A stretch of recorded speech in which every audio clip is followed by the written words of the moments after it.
significant technological developments of recent years? In what ways have these developments changed society for the better and for the worse? Are people in your country nostalgic about life before technology? Science and ethics. Why do you think some people claim scientists interfere too much with nature? Do you have anything against animal testing? Is scientific progress always for the greater good? Sample answers.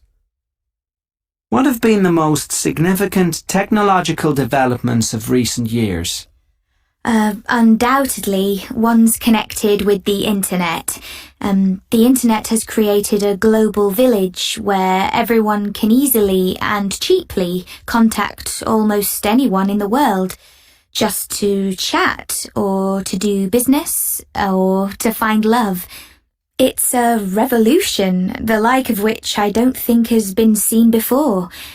We have the internet at home through our personal computers, but also on the move through the use of smartphones and laptops. So wherever we are, we have access to almost limitless sources of knowledge. In what ways have these developments changed society for the better and for the worse? Well, as I said, they have brought people closer together in many ways. However, there are disadvantages. First of all, some people believe everything they read online, which is dangerous. Then many people spend too much time sitting in front of their computers rather than going out and socializing. So they put on weight, they don't develop and maintain friendship circles. Last but not least, it can cut dead debate. When I'm in the pub with my friends, we no longer have a friendly, informal debate about which band has sold the most albums. We just check our smartphones and find the answer in a few seconds, and then have nothing left to say to each other. Are people in your country nostalgic about life before technology? Yes, I think so. And not just the older generation. Younger people too are beginning to see that community is not what it was, and that it is largely due to technological developments. For example, before the car, most people walked to work. This meant that they lived close to their place of work, and so everyone lived and worked in the same area, and they all knew each other. Why do you think some people claim scientists interfere too much with nature? In my view, people are scared because scientists seem to be all-powerful. They come up with some new discovery almost every week. There seems to be no end to it. So people are bound to question whether it's right or not to delve so far into nature's secrets, manipulating genetic codes and so on. But then maybe progress is always scary, and that's what keeps us interested. It is challenging and thought-provoking. Do you have anything against animal testing? I do if it's for the purposes of cosmetics and other unnecessary luxuries. I'm not sure what I think of testing on animals for reasons of finding cures for human illnesses. But I think it's something I'd rather not talk about, to be honest. I don't feel comfortable discussing it. Is scientific progress always for the greater good? Not necessarily. After all, scientists developed the atom bomb and all the efficient new ways we have of killing each other. What matters is that we keep on questioning scientists, letting them know that we are grateful for their discoveries, but we will not give them free rein. They need to keep morality in mind when they're working. Track 44. Technology. What are your hobbies? What is your favourite musical instrument? Do you prefer action films or comedies? Why?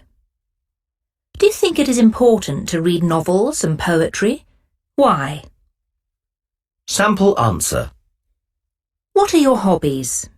There is no one thing I am fanatical about. I have various interests. I'm a keen cook and love to create new dishes and then invite my friends over to taste them. I love playing cards, especially Uno. Most of my friends are crazy about karaoke and I go with them from time to time, but it's not really my kind of thing. What is your favourite musical instrument? What is my favourite instrument? I would have to say the piano. I'm not a big classical music fan on the whole, but I do love a bit of piano. It's the emotion it can express that fascinates me. The way man and instrument become one, and the pianist gets lost in the music. Do you prefer action films or comedies? Neither really. If I had to choose between them, I'd pick comedies. But what I really like is horror films, especially those involving ghosts. I enjoy getting a good fright. Do you think it is important to read novels and poetry? Well, my teachers always told me it is.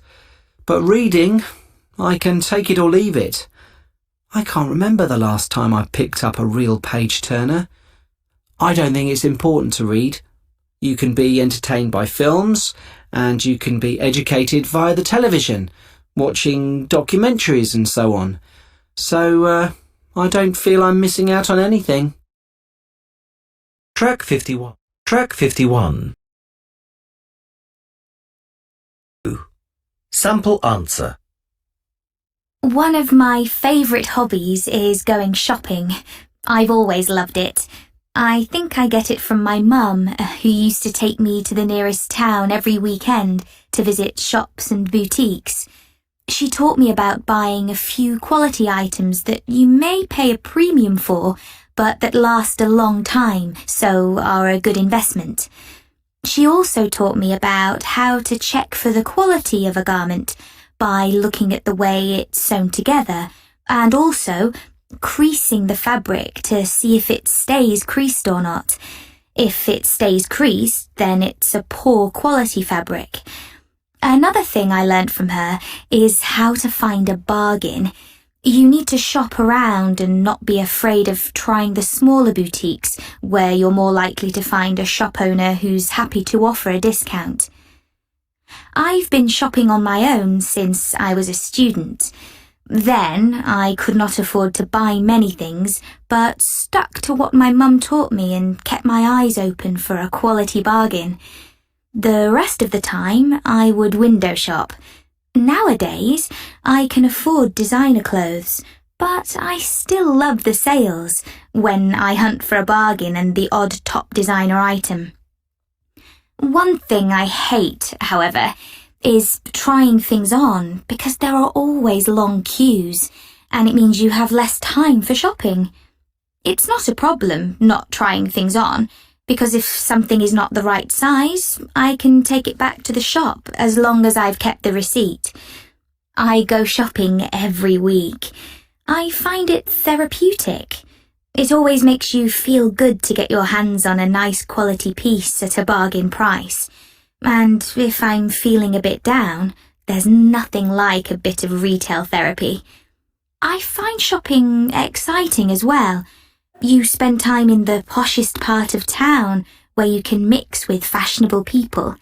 There's a buzz, and it's busy and noisy and colourful. Shopping lets you keep up to speed with the latest trends. So, all in all, I think it has a lot of benefits, and I love it. What's the best bargain you've ever got? I once bought a designer coat, 100% cashmere, absolutely beautiful, for 25% of the full price. It was in a closing down sale.